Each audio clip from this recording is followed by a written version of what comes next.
ഇന്ന് കടല റോസ്റ്റ് ചെയ്ത് നോക്കാമേ.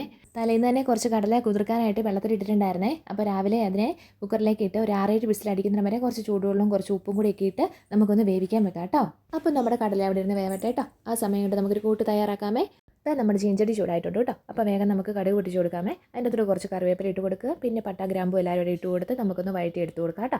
പിന്നെ നമുക്ക് 2-3 വറ്റൽമുളക് ഇട്ട് കൊടുക്കണം. അത് മുറിച്ചോ മുറിക്കാതെയൊക്കെ ഇട്ട് കൊടുക്കാം. അതിൻ്റെ കൂടെ നമ്മൾ അരിഞ്ഞ് വെച്ചിരിക്കുന്ന തേങ്ങാക്കൊത്ത് ഇട്ട് കൊടുത്തോളുക. അപ്പോൾ അതൊന്ന് വഴറ്റി കൊടുത്തോളൂ കേട്ടോ. ഇത് നമുക്ക് അരിഞ്ഞ് വെച്ചിരിക്കുന്ന സവോള, ഇഞ്ചി, വെളുത്തുള്ളി, പച്ചമുളക് ഇവയെല്ലാം കൂടി എന്നിട്ട് നമുക്കൊന്ന് ഇളക്കി കൊടുക്കാമേ. അപ്പോൾ ഇതിലേക്ക് ആവശ്യമായ കുറച്ച് ഉപ്പും കൂടി ഇട്ട് കൊടുത്തോളേ. പച്ചമണം മാറി വരുമ്പോഴത്തേക്ക് നമുക്ക് മഞ്ഞൾപ്പൊടി, മല്ലിപ്പൊടി, മുളക് പൊടി, ഗരം മസാല ഇവയിട്ട് നമുക്കൊന്ന് ഇളക്കി കൊടുക്കാമേ.